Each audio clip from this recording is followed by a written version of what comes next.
सभी दोस्तों को नमस्कार। स्वागत करता हूं आपका गॉड ऑनलाइन क्लासेस में। दोस्तों, आज की इस वीडियो में मैं आप लोगों के सामने, जैसा कि आप स्क्रीन पे भी देख पा रहे हैं, 1857 की क्रांति यानी कि 1857 का जो विद्रोह था उस पर चर्चा करने जा रहा हूं।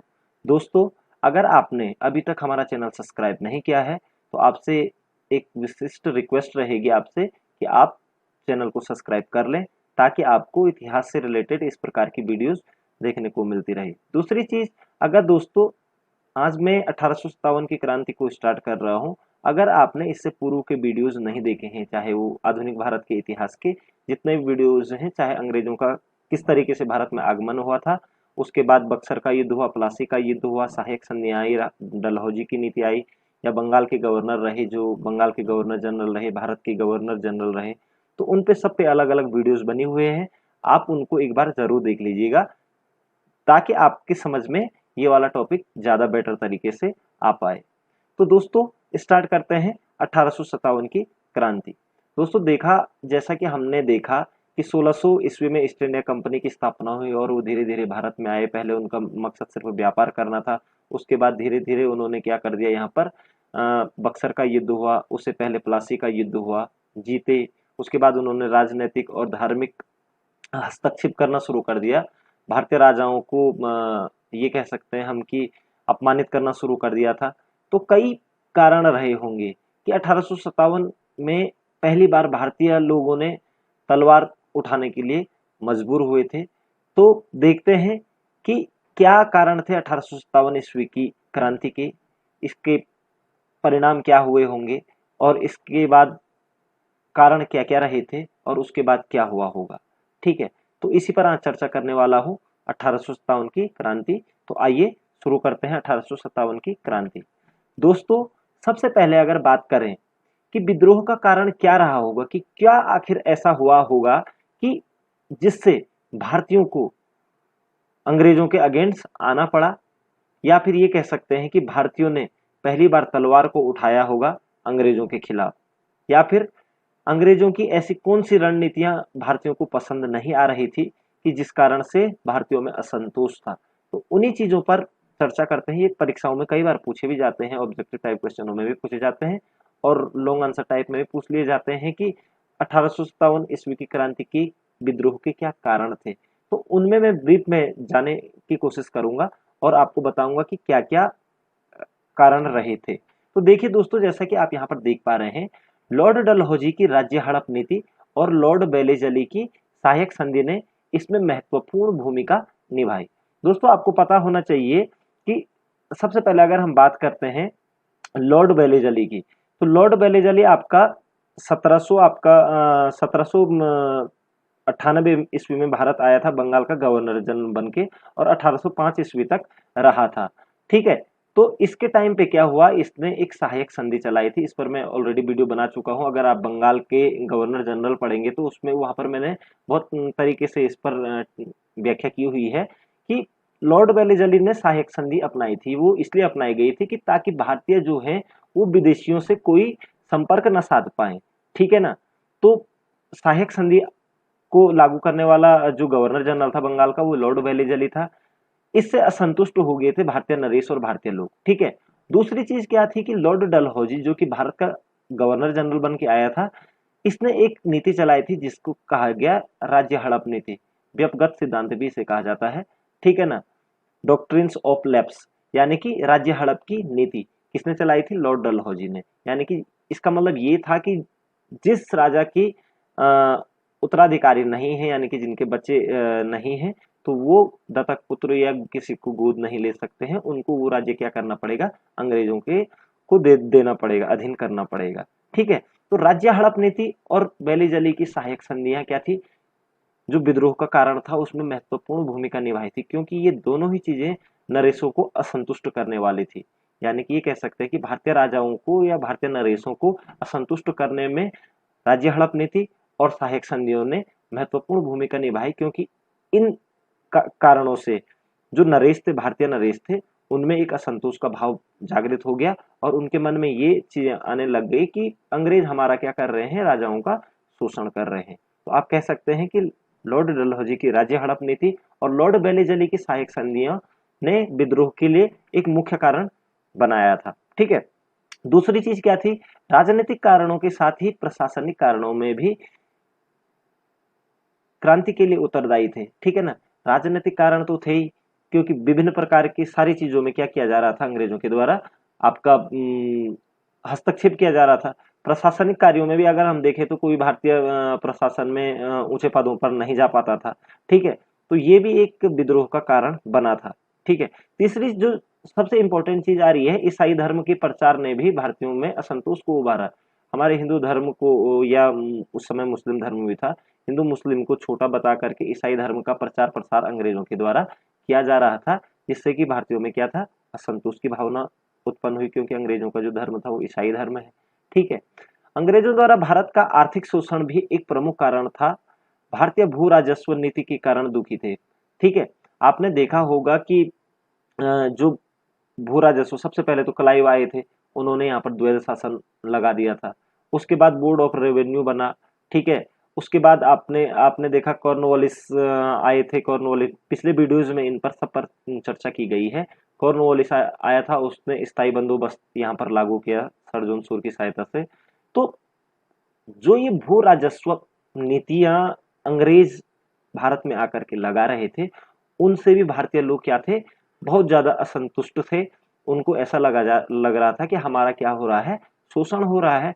इसलिए ये कह सकते हैं कि विद्रोह का कारण एक ये भी था कि आर्थिक शोषण किया जा रहा था अंग्रेजों के द्वारा भारतीयों का। ठीक है, उसके बाद जो अगला इंपॉर्टेंट कारण आ रहा है विद्रोह का, सैनिक कारणों में एक ऐसे अनेक बिंदु विद्यमान थे जो विद्रोह की पृष्ठभूमि तैयार कर रहे थे। ठीक है, पहली बात तो पदोन्नति से वंचित रखना, यानी कि प्रमोशन तो हो ही नहीं रहा था जो भारतीय सैनिकों को उन्होंने रखा था। उसके बाद भारत की सीमाओं से बाहर युद्ध के लिए भेजा जाना। भारतीयों को क्या किया जाता था, भारतीय सीमा से बाहर भेजा जाता था।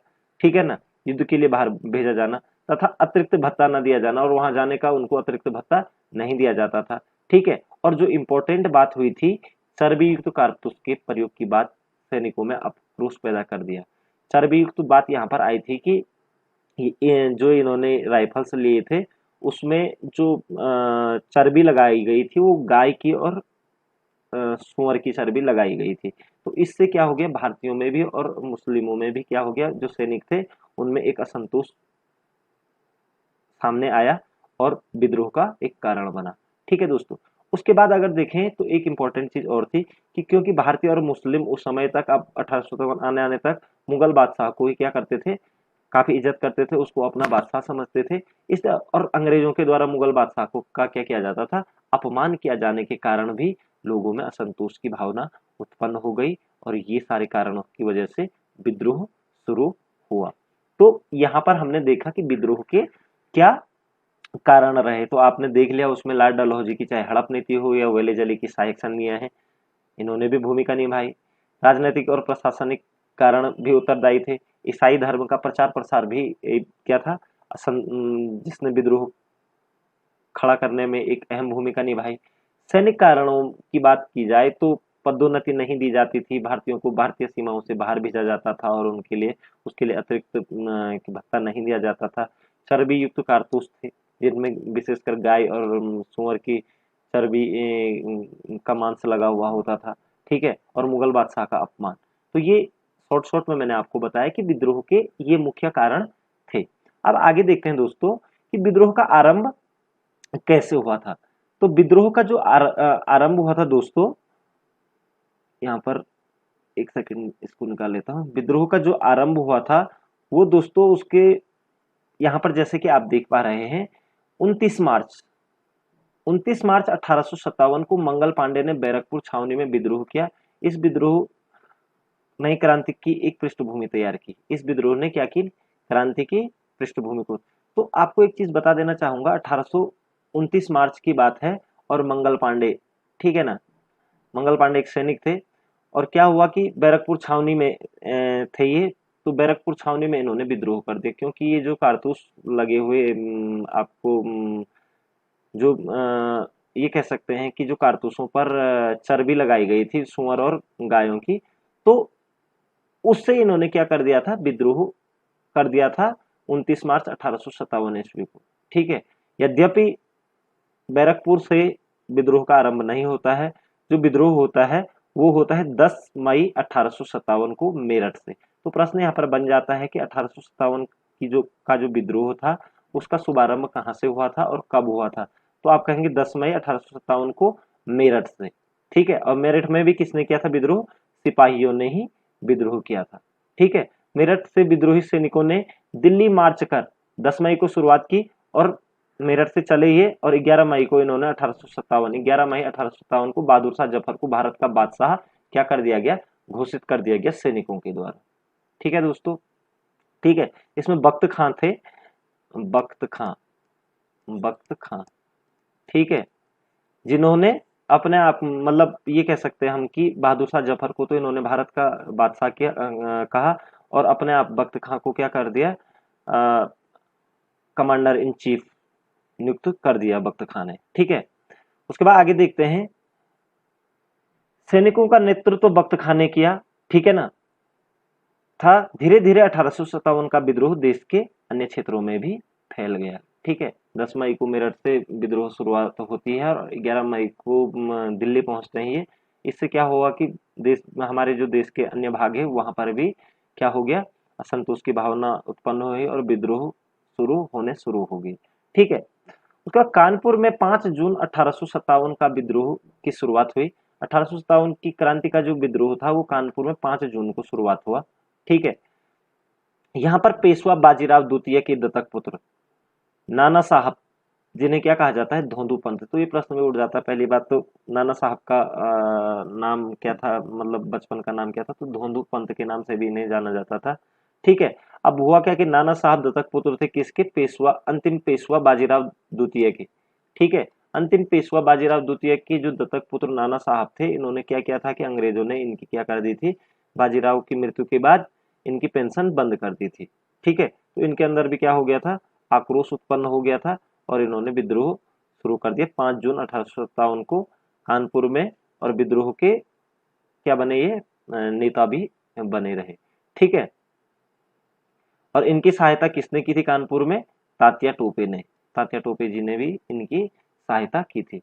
ठीक है, उसके बाद दोस्तों लखनऊ में 4 जून 1857 को विद्रोह की शुरुआत हुई। बेगम हजरत महल ने अपने अल्प आयु पुत्र विरजिस कादिर को नवाब घोषित किया और लखनऊ स्थित ब्रिटिश रेजिडेंसी पर आक्रमण किया। ठीक है, तो लखनऊ से विद्रोह की कमान किसने संभाली थी? बेगम हजरत महल ने, और उनका एक छोटा पुत्र था बिरजिस कादिर। तो कई बार प्रश्न पूछ लिया जाता है कि लखनऊ से किसने मतलब विद्रोह का भार संभाला हुआ था? संभाला तो बेगम हजरत ने है। तो कभी कभार ऑप्शन में नहीं मिलते हैं बेगम हजरत मोहम्मद, तो आप कहेंगे विरजिस कादिर ने। ठीक है, तो ये इस तरीके से विद्रोह का क्या हुआ दोस्तों? आरंभ हुआ था। क्या 29 मार्च को सबसे पहले बैरकपुर छावनी में कौन? मंगल पांडे जी क्या करते हैं? क्रांति की पृष्ठभूमि तैयार करते हैं। उसके बाद 10 मई को स्टार्ट होता है विद्रोह। 10 मई को स्टार्ट होता है विद्रोह, और कहाँ से शुरू होता है? मेरठ से। 11 मई को ये भारत का बादशाह घोषित किया जाता है बहादुर शाह जफर को। उसके बाद धीरे धीरे अन्य क्षेत्रों में भी फैलता है, जैसे कि कानपुर में आपने देखा कि किस तरीके से नाना साहब ने मतलब नेतृत्व प्रदान किया विद्रोह को, और उनकी सहायता तात्या टोपे जी ने की थी। इसी प्रकार से लखनऊ से आपका बेगम हजरत महल ने अपने पुत्र बिरजिस कादिर के साथ विद्रोह को क्या दिया था? नेतृत्व प्रदान किया था।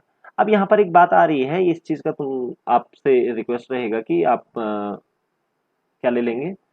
स्क्रीनशॉट ले लेंगे, क्योंकि ये बहुत ज्यादा इंपॉर्टेंट चीज आ रही है यहाँ पर कि कहाँ कहाँ पर विद्रोह हुए और उनका नेतृत्व किसने प्रदान किया था। तो सबसे पहले अगर बात करें तो दिल्ली में जो विद्रोह को जो दिया गया था वो जनरल बख्त खां, ये बात मैं आपसे कह भी चुका हूं। और साथ ही साथ दिल्ली में नेतृत्व जो पड़ा, क्योंकि दिल्ली में जो राजा थे उस समय वो थे बहादुर शाह जफर। तो बहादुर शाह जफर इनको भारत का क्या बना दिया गया था? बादशाह भी घोषित कर दिया गया था। तो दिल्ली से विद्रोह का प्रमुख नेता जो रहे वो थे बख्त खान और बहादुर शाह जफर, ये चीज क्लियर रखेंगे। उसके बाद कानपुर की बात हम कर ही चुके हैं कि नाना साहब। उसके बाद लखनऊ से अगर हम बात करें तो बेगम हजरत महल, ये इसकी भी हम बात कर चुके हैं। उसके बाद दोस्तों बरेली की अगर हम बात करें तो बरेली से जो विद्रोह का जो प्रमुख नेता रहे वो खान बहादुर रहे। ठीक है। बिहार से कुंवर सिंह और उनकी मृत्यु के बाद अमर सिंह ने विद्रोह को क्या दिया था, नेतृत्व प्रदान किया था। ठीक है। फैजाबाद से मौलवी अहमदुल्लाह, झांसी से रानी लक्ष्मीबाई, रानी लक्ष्मीबाई का नाम आप सभी ने सुना हुआ है। ठीक है ना। इलाहाबाद से लियाकत अली, ग्वालियर से तांतिया टोपे, इन्होंने ही वहां के सिंधियों को हराया था। उसके बाद वहां पर अधिकार करके तांतिया टोपे ने वहां पर विद्रोह का नेतृत्व प्रदान किया था। उसके बाद गोरखपुर से गजाधर सिंह। तो आई होप यहाँ पर से एक क्वेश्चन पक्का किसी न किसी एग्जाम में पूछा जाता है, तो आप इस चीज को स्क्रीनशॉट भी ले लेंगे और इसको 1 मिनट के लिए अपने माइंड में रखेंगे। ठीक है दोस्तों। अब दोस्तों क्या हुआ और उसके बाद हम क्या हुए, 1857 की क्रांति में देखा जाए तो असफल रहे भारतीय। ठीक है। क्यों? क्योंकि आप देख रहे हैं कि कहीं मई में शुरुआत हो रही है और जून तक भी चल रहा है, अलग अलग जगहों पर अलग अलग तरीके से क्या हो रहा था, विद्रोह हो रहा था। अगर ये अलग अलग जगहों पर अलग अलग टाइम की अपेक्षा एक ही दिन सभी जगहों पर होता तो अंग्रेज तो बहुत कम थे उस समय भारत में, तो अंग्रेजों को यहाँ से दौड़ा दौड़ा करके भगाया जा सकता था, लेकिन ऐसा हुआ नहीं। ठीक है। तो असफलता के कारणों को हम देखते हैं कि असफलता के क्या कारण रहे दोस्तों। ठीक है। सबसे पहले अगर हम बात करें कि विद्रोहियों में नेतृत्व की कमी तथा संगठन तथा एकता की कमी थी। नेतृत्व की कमी सबसे पहले खली, क्योंकि बहादुर शाह जफर जी बूढ़े हो चुके थे और नहीं चाहते थे विद्रोह करना, लेकिन जब उनको भारत का बादशाह घोषित किया गया तो उनके अंदर एक फिर हुब जगी। तो कुल मिलाकर के नेतृत्व विहीन रहे। बख्त खान ने कमांडर इन चीफ अपने आप को घोषित कर दिया था। तो ये कह सकते हैं कि नेतृत्व की कहीं ना कहीं कमी थी और संगठन की भी, और साथ ही साथ एकता की भी क्या रही, कमी रही, जिस कारण से हम असफल रहे 1857 की क्रांति में। उसके बाद जो इम्पोर्टेंट चीज थी, यहाँ पर जयचंदों की कमी नहीं रही है हमारे देश में कभी भी। ग्वालियर के सिंधिया लोगों ने, इंदौर के होलकर और हैदराबाद के निजाम आदि राजाओं ने अंग्रेजों का खुलकर साथ दिया था। तो ग्वालियर के सिंधिया, इंदौर के होलकर और हैदराबाद के निजाम राजाओं ने क्या किया, अंग्रेजों का खुलकर साथ देने की वजह से भी क्या हो गए थे, हम असफल हो गए थे दोस्तों। इंपॉर्टेंट चीज है।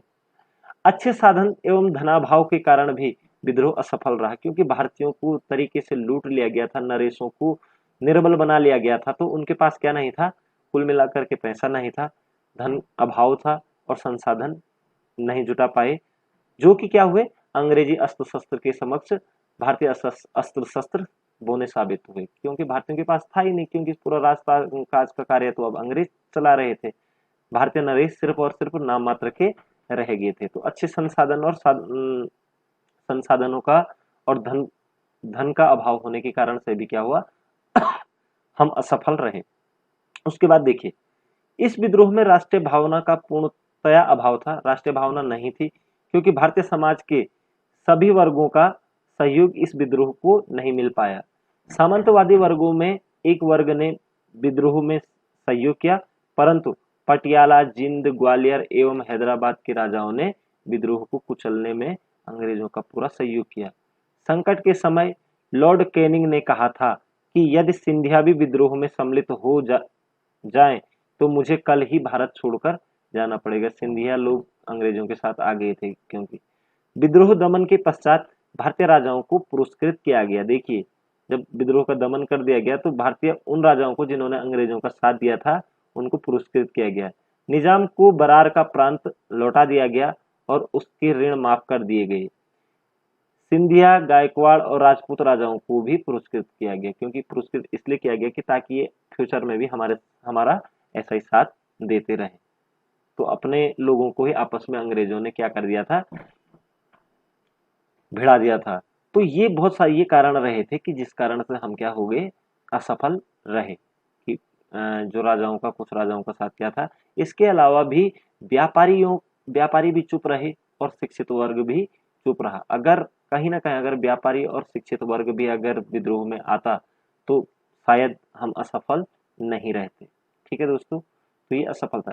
अब विद्रोह का प्रभाव क्या हुआ दोस्तों, जो विद्रोह हुआ था उसका प्रभाव ये हुआ कि भारत में ईस्ट इंडिया कंपनी का शासन भारत से समाप्त हो गया। अब ईस्ट इंडिया कंपनी का शासन समाप्त हो गया और शासन रानी विक्टोरिया को सौंप दिया गया, जो कि कहाँ, इंग्लैंड की महारानी है।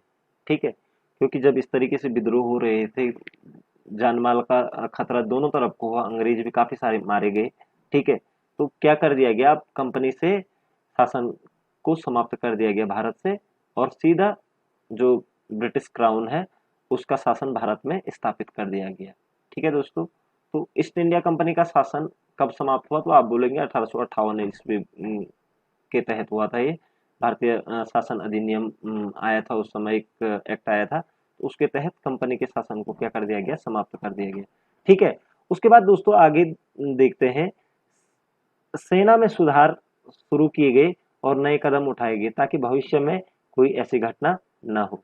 सेना में सुधार किए गए, ज्यादा अंग्रेजों को या बाहरी लोगों को लिया गया सेना में। ठीक है ना, भारतीयों को बेहतर शासन का आश्वासन दिया गया था कि हम, मतलब अंग्रेज जो होंगे वो भारतीयों को बेहतर शासन देंगे, कि उनके साथ कोई गलत काम नहीं होगा, उनका कोई शोषण नहीं होगा, इस तरीके का आश्वासन दिया गया। यह घोषित किया गया कि कोई भेदभाव नहीं होगा। ठीक है, कि किसी के साथ कोई भेदभाव नहीं होगा, किसी भारतीय के साथ, और लोगों में एक दूसरे के प्रति अधिक एकता, शक्ति और सम्मान होगा। ठीक है, कि सभी लोगों में एकता रहेगी और उनके बीच में एक दूसरे को सम्मान करने की बात की गई है।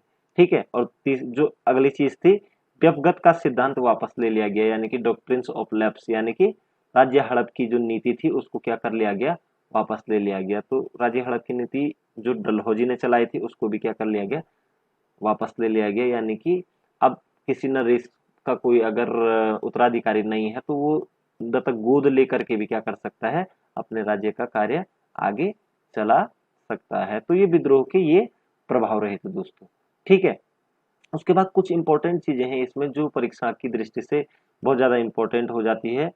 तो अगर इसमें बात करें सबसे पहले कि 1857 की क्रांति का जो चिन्ह था वो क्या था, रोटी और कमल था। ये प्रश्न बहुत बार पूछा जाता है कि जो 1857 की क्रांति थी उसका जो चिन्ह था वो क्या था, आप कहेंगे रोटी और कमल।